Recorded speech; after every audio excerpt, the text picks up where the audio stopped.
This is Mr. Benjamin with a CFBL tutorial on using Gmail, on using Google Classroom. So first of all, your children will have to log in to their school CFBL email account. To log into the account, you go to the standard Gmail website and you sign in.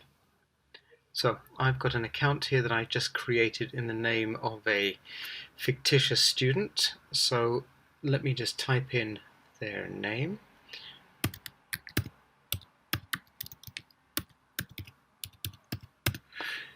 Your child's login name will be their first name followed by their surname.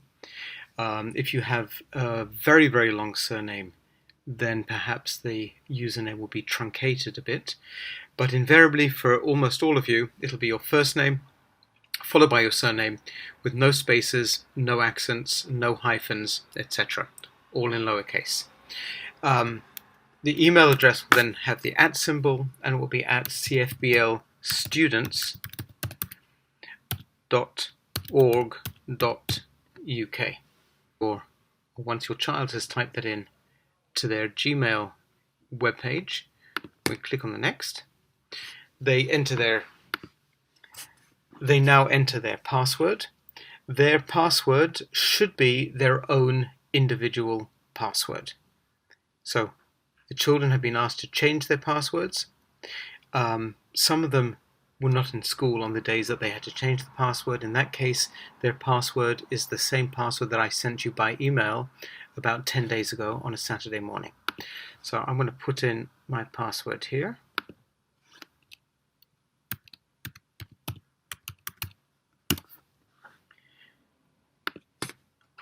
And we're into the email account. So that's the way that your children will access their CFBL email account. It can only be accessed via Gmail. What I have here in an email is the document that was sent to your children or sent to you with the links for all their classes. So what we have here is your child's timetable, the same timetable as they have in regular school, Monday to Friday, 8:30 to 4 o'clock. And what you can see in here is the links to the Zoom classes. So the blue words are direct links to the child's Zoom classes with their teacher. So if, for example, I go and choose myself, if we just scroll down, I can see that I have my own class here at 3:15, and if I just click on that, it brings up the Zoom link. Now, just to explain to you what you're seeing here, in brackets, this is the password. You should be able to click on the Zoom link directly without having to put in the password, but on the rare occasion where Zoom asks you for a password, the password is this little combination of letters and numbers inside brackets. So what I'm going to do now, I'm going to try and join my class for tomorrow. So I'm clicking on the link here and going down to the Zoom link, and one click on the Zoom link and that should launch Zoom. Now you need to know that Zoom requires an external Zoom program. If you already have the Zoom program should open automatically. However, from time to time, as you can see here, it tries to re-download the application. So if you know that you already have the application, you don't need to re-download it. If you don't have the Zoom application, you will need to download it once. The Zoom application then gets installed onto your computer, and then it should launch automatically. So this is a little bug that I've discovered.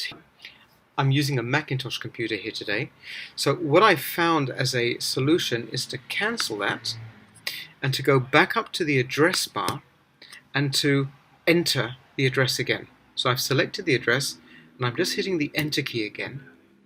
And that, as you can see from the little window here, has detected my Zoom application on my computer, and I'm opening that link. So in this case, you can see that the meeting hasn't started yet. The meeting that your teachers set up will have a waiting room. The waiting room is a place that allows the teachers to see the names of all the students that are waiting to join the class, and the teacher will then let the students in one by one once they've identified that that student is a student in that specific class. Here comes Zoom. That is my video, that is me. I will join with video. So it's very important, whenever possible, for the student to join with video. It's very hard for a teacher to teach if they can't see their pupil. We are aware that there are circumstances sometimes that the broadband speed is too slow to allow video. In that case, by turning the video off, the pupil can follow us better. However, it is customary for the student to have their video on, at least to show the teacher that it really is them that is joining the class. So, at the moment you can see here that Adam Benjamin's personal meeting room is holding me, Jean-Pierre, and we just have to sit here and wait until the teacher lets the student in. So I'm now going to go, and on my other device I'm going to let Jean-Pierre join the meeting.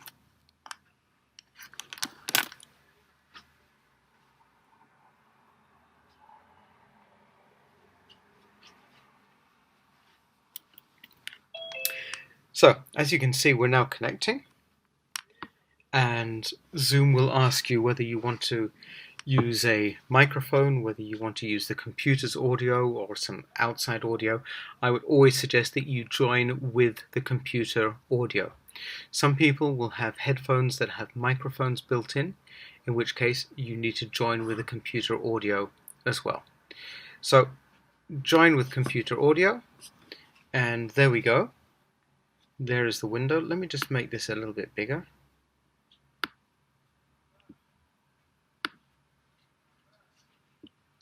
Okay, so you can see the host of the meeting is my favorite little puppy dog. That is the representative of Adam Benjamin in this class. Now, the first thing I'd like to point out to you, we're going to look at some of the buttons and some of the interfaces of the Zoom window. So if you look at the bottom of the Zoom window, there are a number of little icons. The first icon is to do with the controls for the microphone. So we want to turn the microphone on or turn the microphone off. We would ask the students to always have their microphones switched off. If we have 30 pupils that have 30 microphones on, there's going to be an incredible riot of noise. So in this case, let's keep the microphones switched off, and the video, you can stop the video or you can show the video as well. So video needs to be on, video needs to be off. So video needs to be on at all times for the students. Again, if there is a problem with the video or there's a problem with the broadband, the students will need to send an email to the teacher, or they can also send a chat to the teacher. I'll show you how to do that in a moment, to tell them why they don't have their video on. So moving along the bottom now, participants is the number of people who are in this meeting, and at the moment there are 2. The chat facility allows the student to chat with the teacher. So if they have something to say, they can chat privately to the teacher. The chat facility will be set to private, so the only people who can read the students' and the teacher's messages are the 2 people involved in the chat. Share screen will be disabled by default by the teacher.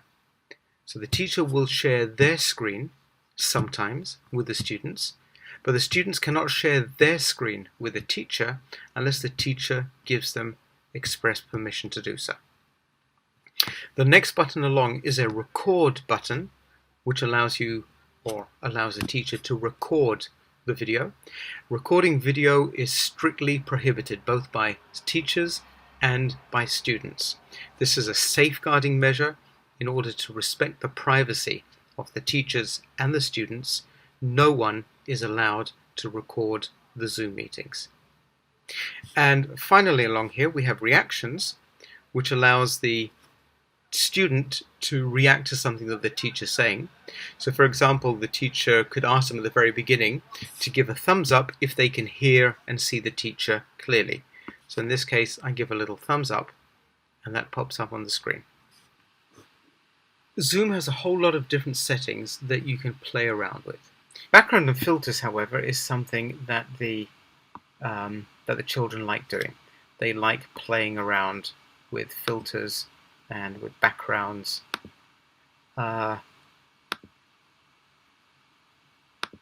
We would rather that students didn't use the video filters or virtual backgrounds. Virtual backgrounds, the children love playing around with virtual backgrounds. Virtual backgrounds allow the children to place themselves on a Caribbean island or in the middle of New York City or in outer space. We ask the students not to use virtual backgrounds. It really disturbs the class for the teacher. So no video filters, please, no virtual backgrounds.